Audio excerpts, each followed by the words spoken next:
জনৈক আইনজীবী আমাকে একটি নোটিশ পাঠিয়েছেন।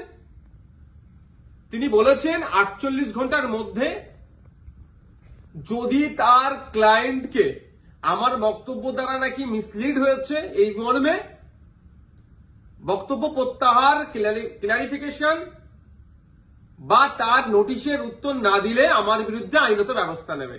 আমি বলি 48 ঘন্টা কেন, 800 ঘন্টা কেন, আর 8 মিনিট কেন, আমি তার নোটিশের কোনো প্রতি উত্তর দেব না।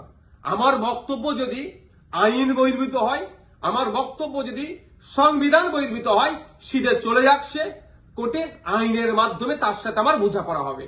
আমাকে নোটিশ পাঠিয়ে কি ধমকানো চমকানো হচ্ছে? এই ধরনের অনেক নোটিশ আমি খেয়েছি। আমার নামে অনেক মারাত্মক মারাত্মক অভিযোগের মামলা নিয়ে আমি মাথায় করে চলছি, মিথ্যা অভিযোগ নিয়ে। উনি আমি ভয় পাই না। কেউ যদি মনে করেন নওশাদ সিদ্দিকীকে এই নোটিশ পাঠিয়ে ধমকাবো চমকাবো বসিয়ে দেব, আমি তাতে আমি ভয় পাবো না, আমি চমকেও যাব না। কারণ আমার অনেক দেখা হয়ে গেছে এইগুলো। কারণ আমি বলে যাই, আর কাকতলীয় ভাবে বলছি না, এটা বাস্তবিক হয়েছে। 2019 সালে কেন্দ্রের সরকার নিয়ে এসেছিল এক বিভাজনের বিল, সিএএ। যখন আমার বড় ভাইজান পিরজাদা আব্বাস সিদ্দিকীর নেতৃত্বে সারা বাংলায় যখন বিজেপির বিরুদ্ধে আন্দোলন আমরা সংগঠিত করেছিলাম, ওই সময় গভীর রাত্রে আমাদের বাড়িতে পুলিশের দ্বারা হামলা চালানো হয়েছিল।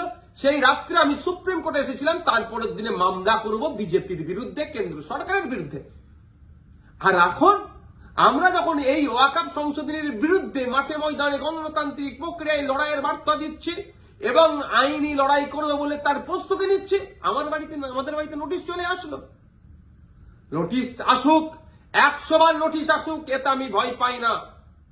কিন্তু এটুকু আমি বাংলার মানুষকে জানিয়ে রাখতে চাই যে যারা প্রতিনিয়ত মুসলিমদের বিরুদ্ধে কথা বলছে, মাদ্রাসা নিয়ে কথা বলছে, মসজিদ নিয়ে কথা বলছে, কোরআন শরীফ নিয়ে কথা বলছে, তাদের বিরুদ্ধে নোটিশ যাচ্ছে না কেন, তাদের বিরুদ্ধে আইনত ব্যবস্থা গ্রহণ করছে না কেন?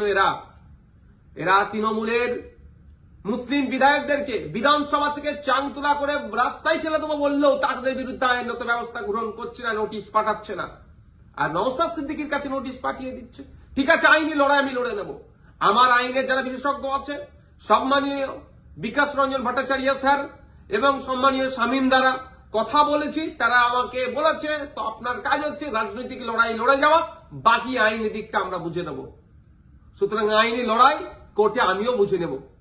কিন্তু আমার প্রশ্ন, যারা প্রতিনিয়ত মুসলিম সম্প্রদায়কে, মাদ্রাসা মসজিদকে আক্রমণ করছে, বিষ উগলাচ্ছে, তাদের বক্তব্যতে হিন্দু মুসলমানের মধ্যে যে সম্প্রীতি, যে ঐক্য বাংলায় বিনষ্ট হতে পারে, তাদের বিরুদ্ধে কটা নোটিশ করা হয়েছে, তাদের কজনের বিরুদ্ধে আইনত ব্যবস্থা গ্রহণ করা হয়েছে, বাংলার মানুষেরটা জানবেন, আমিও জানতে চাইছি। শুধু তাই নয়, আমাদের রাজ্য সরকারকে, আমাদের রাজ্য সরকারের যিনি প্রধান মমতা ব্যানার্জি মহাশয়াকে একটা বক্তব্য শুনেছিলাম, কি জঙ্গি যোগ না কি বলে দেখে দিয়েছিল, তখনও চুপ করেছিল। আর নওশাদ সিদ্দিকীর বিরুদ্ধে নোটিশ, ওই নোটিশ পাঠিয়ে আমাকে কেউ ভয় পাওয়াতে পারবে না। বিজেপির এই ওয়াকফ আন্দোলনের বিরুদ্ধে, সংশোধনী যে নিয়ে এসেছে ওয়াকফ, এর বিরুদ্ধে আন্দোলন জারি থাকবে। এই অসাংবিধানিক, অগণতান্ত্রিক এরা যুক্তরাষ্ট্রীয় পরিকাঠামোকে ভেঙে দেওয়ার যে সংশোধনী নিয়ে এসছে, এর বিরুদ্ধে লড়াই জারি থাকবে। যখন আমাকে খোঁচা দিয়েছে, আমি কয়েকটা প্রশ্ন বাংলার মানুষের কাছে তুলে ধরতে চাইছি এবং সর্বোপরি তৃণমূল কংগ্রেসের কাছেও তুলে ধরতে চাইছি, এর উত্তর দিতে হবে।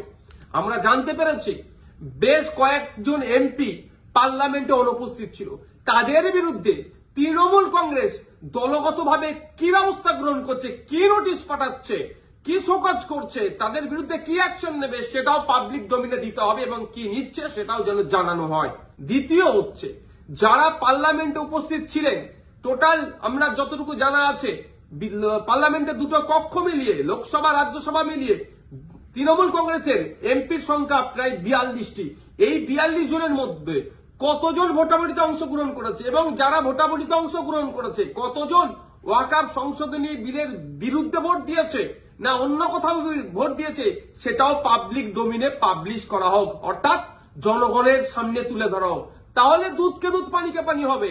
নাহলে এই ধরনের ঘটনা ঘটতে পারে যে উপস্থিত ছিল ভোট দানের সময় এই ওয়াকফ সংশোধনীর পক্ষে বিরুদ্ধে না ভোট দিয়ে বিজেপিকে সুবিধা করার জন্য তাদের পক্ষে ভোট দিতেও পারে, বিশ্বাস নেই এদেরকে আমার। তাই এই ডেটাটা পাবলিক ডোমিনে দেওয়া হোক।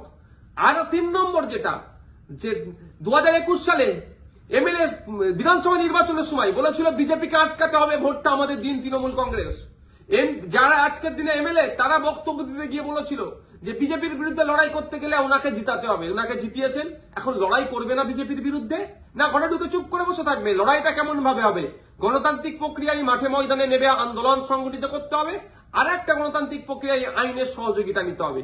এই যে বিজেপি ওয়াকফ সংশোধনী বিল নিয়ে এসেছে, এটাকে প্রত্যাহার করার দুটো রাস্তা। একটা হচ্ছে জনগণের চাপ সৃষ্টি করে, যেটা সংখ্যালঘুদের উপরে যে দমনপীড়ন হচ্ছে, ভারতবর্ষের পশ্চিম বাংলায় সংখ্যাগুরু মানুষদেরকে দায়িত্ব নিতে হবে। এই সংখ্যালঘুদের উপরে যে দমনপীড়ন নেমে আসছে সেটাকে প্রোটেক্ট কিভাবে করবে, অর্থাৎ মাঠে ময়দানে সংখ্যালঘু থেকে শুরু করে সংখ্যাগুরুরা মিলে আন্দোলন সংগঠিত করবে, জনপ্রতিনিধিদেরকে সামনে রেখে সাথে নিয়ে একটা দিক। আর একটা হচ্ছে সুপ্রিম কোর্টের দ্বারস্থ হয়ে আইনের মাধ্যমে এই যে নতুন আইন তৈরি করতে চলেছে, এই আইনটাকে রদ করা। এখন আমার বলার বিষয়, পশ্চিমবাংলায় 200-র অধিক তৃণমূল কংগ্রেসের বিধায়ক আছে। সেই সমস্ত বিধায়কদেরকে প্রত্যেকজন যাতে একটা করে মামলা করে তার জন্য প্রস্তুতি নিতে হবে। এবার আমি এটা তৃণমূল কংগ্রেসের সুপ্রিমোকে বলছি, তৃণমূল কংগ্রেসের দলকে বলছি এবং সাধারণ ভোটারদেরকে বলছি। ভোটের সময় কিন্তু এই সমস্ত এমএলএ গুলো প্রার্থী ছিল, তারা বলেছিল বিজেপির বিরুদ্ধে লড়াই করবে। আজকে বিজেপির বিরুদ্ধে লড়াই দেখানোর জায়গা হচ্ছে মামলা করতে হবে। এদের 42 জন রাজ্যসভা লোকসভা মিলিয়ে এমপি আছে, 42 আর এই প্রায় 220টা মতো, 250-র অধিক মামলা কিন্তু তৃণমূল কংগ্রেসকে করতে হবে। তার পয়েন্ট অনুযায়ী আমি বলে দিচ্ছি, এইটা চাপ তৈরি করতে হবে। আমি নওশাদ সিদ্দিকী একা যদি আমি একাধিক মামলার দায়িত্ব নিতে পারি, হাজার হাজার মামলা হবে ওয়াকফ সংশোধনী বিলের বিরুদ্ধে, সেটা আমি ভালো করে জানি, বিজেপিও জানে, তৃণমূল কংগ্রেসও জানে, আমি পাবলিকও জানে। কিন্তু তৃণমূল কংগ্রেস কটা মামলা করছে, না মামলা না করে বিজেপিকে জায়গা করে দিচ্ছে, সেটাও পাবলিককে দেখতে হবে। ভোটার যারা ভোট দিয়েছিলেন 2021 সালে, যারা ভোট দেননি তৃণমূল কংগ্রেসকেও, কিন্তু আপনার জনপ্রতিনিধি যারা এলাকায় আছে তাদের কাছে তুলুন আওয়াজ যে আপনাদেরকে মামলা করতে হবে। মালদা থেকে কংগ্রেসের একজন এমপি আছেন, তাকেও আমি অনুরোধ করছি আপনিও সুপ্রিম কোর্টে চলেন, গিয়ে মামলা করবেন। এখন দেখার বিষয় তৃণমূল কংগ্রেসের কতজন এমএলএ কতজন এমপি মামলা করছে এবং আমরা ভোটাররা কতজনকে মামলা করাতে পারছি প্রেসার বিল্ড আপ করে, সেটাই এখন দেখার বিষয়।